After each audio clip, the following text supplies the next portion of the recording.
નમસ્કાર. આજના આ વિશ્લેષણમાં આપણે સીધી જ વાત કરીશું ક્લિનિકલ સાયકોલોજી અને માઇન્ડ મેનેજમેન્ટ વિશે. રોજિંદા જીવનમાં આપણે જે પડકારોનો સામનો કરીએ છીએ ને, તેમાં આધુનિક વિજ્ઞાન અને આપણી માનસિક શાંતિ વચ્ચેનો સેતુ કેવી રીતે બાંધી શકાય તે સમજવું ખરેખર બહુ જ રોમાંચક છે. તો સૌથી પહેલા આધુનિક મનોવિજ્ઞાનની એક બહુ જ જાણીતી અને અસરકારક પદ્ધતિ છે, જેને CBT એટલે કે કોગ્નિટિવ બિહેવિયરલ થેરેપી કહેવાય છે. આ તણાવને મેનેજ કરવાની એકદમ મોડર્ન અને સાયન્ટિફિક રીત છે. સામાન્ય રીતે આપણને એવું જ લાગતું હોય છે કે બહારની પરિસ્થિતિઓ આપણને દુઃખી કરે છે, બરાબર ને? પણ CBT આપણને સમજાવે છે કે પરિસ્થિતિ પોતે નહીં, પણ આપણે તે પરિસ્થિતિને કેવી રીતે જોઈએ છીએ તે જ આપણો તણાવ નક્કી કરે છે. હવે આને પ્રેક્ટિકલ રીતે સમજવા માટે ABC ટેકનિક બહુ ઉપયોગી છે. જ્યારે પણ તણાવ અનુભવાય ત્યારે તેનું આ 3 પગલામાં વિશ્લેષણ કરી શકાય છે. પહેલું પગલું છે A એટલે કે એક્ટિવેટિંગ ઇવેન્ટ. સરળ ભાષામાં કહીએ તો કઈ ઘટના બની. બીજું પગલું છે B એટલે કે બિલીફ. તે ઘટના વિશે આપણો વિચાર કે આપણી માન્યતા શું છે. અને ત્રીજું પગલું છે C એટલે કે કોન્સિક્વન્સ. તેનું પરિણામ કે આપણા પર તેની ભાવનાત્મક અસર શું થઈ. આ બહુ જ સિમ્પલ પણ પાવરફુલ લોજિક છે.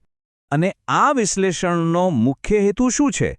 નકારાત્મક વિચારોની સાયકલને ઓળખવી અને તેને તોડવી. જ્યારે આપણે ABCના માધ્યમથી તણાવને બ્રેકડાઉન કરીએ છીએ ને, ત્યારે તે નકારાત્મક પેટર્ન તોડવા માટે એક ખૂબ જ સચોટ પદ્ધતિ બની જાય છે. આપણી માન્યતાઓને તાર્કિક રીતે બદલીને આપણે આ આખી સાયકલને હંમેશા માટે તોડી શકીએ છીએ.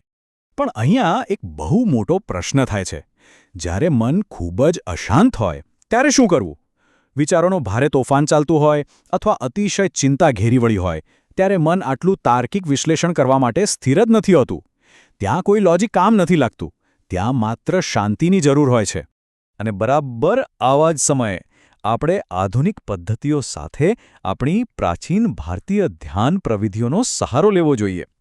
આધુનિક મનોવિજ્ઞાન મનને સમજવાનું કામ કરે છે, જ્યારે પ્રાચીન ધ્યાન પ્રવિધિઓ એ જ મનને શાંત કરવાનું કામ કરે છે.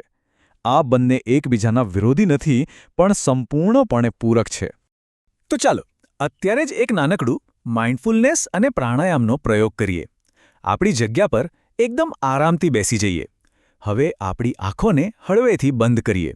એક લાંબો અને ઊંડો શ્વાસ અંદર લઈએ અને હવે ધીમે ધીમે શ્વાસ બહાર કાઢીએ. આપણું પૂરું ધ્યાન માત્ર શ્વાસની આવન-જાવન પર કેન્દ્રિત કરવાનું છે. મનમાં કોઈ પણ વિચાર આવે તો તેને દબાવવાનો કે રોકવાનો જરાય પ્રયાસ નથી કરવાનો. માત્ર તેને એક તટસ્થ સાક્ષી ભાવે જોવાની ક્ષમતા કેળવવાની છે. વિચારો આવે તો ભલે આવે, આપણે માત્ર એક જોનાર બની રહીએ. ફરી એકવાર ઊંડો શ્વાસ લઈએ અને એકદમ શાંતિથી છોડીએ. ખરેખર આ રીતે દરરોજ માત્ર 10 મિનિટ પ્રાણાયામ અને શ્વાસ પર ધ્યાન કેન્દ્રિત કરવાથી માનસિક શાંતિના સ્તરમાં અદ્ભુત વધારો થાય છે. આ એક નાનકડી ટેવ પણ આખા દિવસની એનર્જીને સકારાત્મક રીતે બદલી શકે છે. તો આપણે ચોક્કસપણે કહી શકીએ કે આધુનિક વિજ્ઞાન અને ભારતીય દર્શનનો આ સમન્વય આપણને આજના સમયમાં ભાવનાત્મક રીતે વધુ મજબૂત અને સંવેદનશીલ બનાવે છે. જેને આપણે ઇમોશનલ રિઝિલિયન્સ કહીએ છીએ, તે આપણને આ બંનેના સુંદર બેલેન્સથી જ મળે છે.